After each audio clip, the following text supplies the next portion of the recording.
Assalamualaikum warahmatullahi wabarakatuh. Perkenalkan, nama saya Celia Rena Agustin dengan PM 2359201019 dengan mata kuliah MKSI.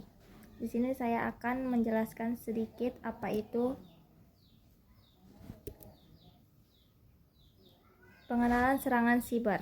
Pengenalan serangan siber adalah tahap awal untuk memahami berbagai bentuk ancaman dan gangguan yang dilakukan melalui jaringan komputer atau internet dengan tujuan merusak, mencuri, mengakses secara ilegal, atau mengganggu sistem dan data digital.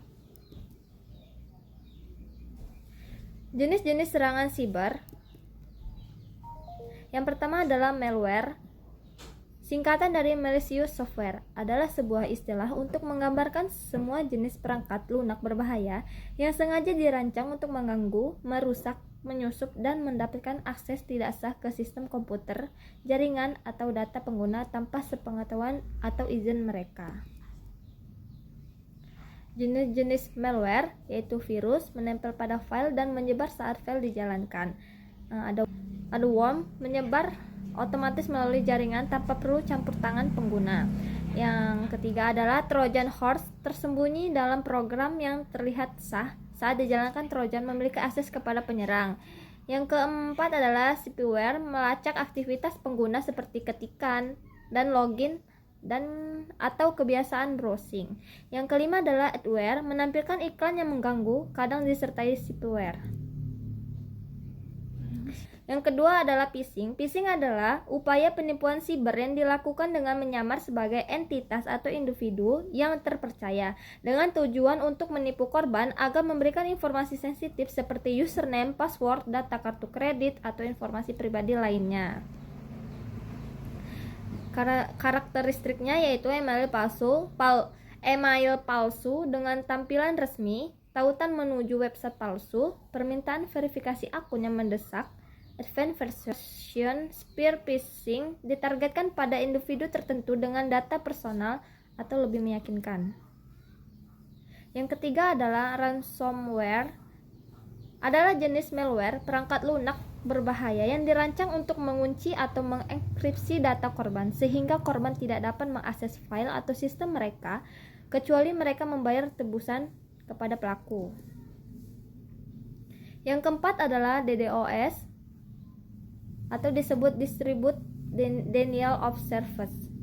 Adalah jenis serangan siber yang dilakukan dengan cara membanjiri server, website, atau layanan online dengan lalu lintas atau traffic yang sangat besar dari banyak sumber secara bersamaan, sehingga sistem menjadi tidak mampu merespon permintaan yang sah dan akhirnya jatuh atau tidak bisa diakses. Yang keenam adalah Zero Day Exploit. Adalah jenis serangan siber yang memanfaatkan celah keamanan yang belum diketahui oleh pengembang perangkat lunak atau vendor dan belum memiliki perbaikan saat serangan terjadi. Yang ketujuh adalah Man in the middle adalah jenis serangan siber di mana pelaku diam-diam menyusup di antara dua pihak yang sedang berkomunikasi, lalu menguping, memodifikasi atau mencuri data tanpa diketahui oleh kedua pihak tersebut.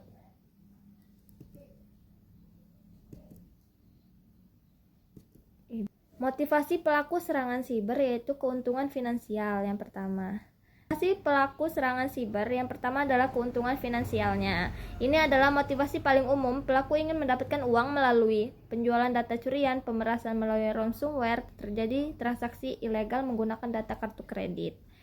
Yang kedua adalah motif politik atau ideologi. Kelompok hacktivists menyerang situs pemerintah atau perusahaan sebagai bentuk protes politik, sosial, atau ideologis. Contohnya adalah kelompok Anonymous menyerang situs pemerintah sebagai bentuk protes terhadap kebijakan.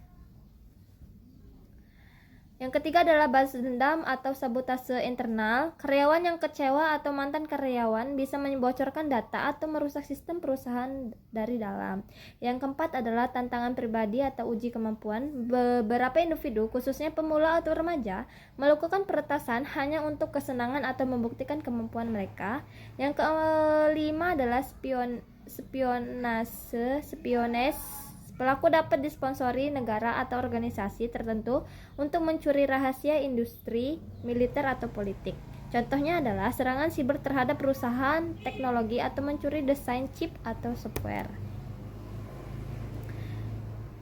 Dampak serangan siber terhadap organisasi atau sistem, kehilangan data. Yang pertama adalah kehilangan data pelanggan, transaksi, atau dokumen penting bisa hilang atau bocor, menyebabkan gangguan besar. Yang kedua adalah kerugian finansial. Organisasi harus menanggung biaya pemulihan sistem, denda hukum, hilangnya pemasukan, atau potensi kehilangan investor. Yang ketiga adalah kerusakan reputasi. Setelah serangan, pelanggan dan mitra bisnis bisa kehilangan kepercayaan. Brand bisa rusak dan butuh waktu lama untuk memulihkan citra. Yang keempat adalah gangguan operasional. Yang kelima adalah tuntutan hukum. Jika data pelanggan bocor, organisasi bisa menghadapi tuntutan berdasarkan peraturan seperti GDPR atau UU Perlindungan Data Pribadi. Yang keenam adalah biaya tambahan pemulihan. Sekian dari saya. Wassalamualaikum warahmatullahi wabarakatuh.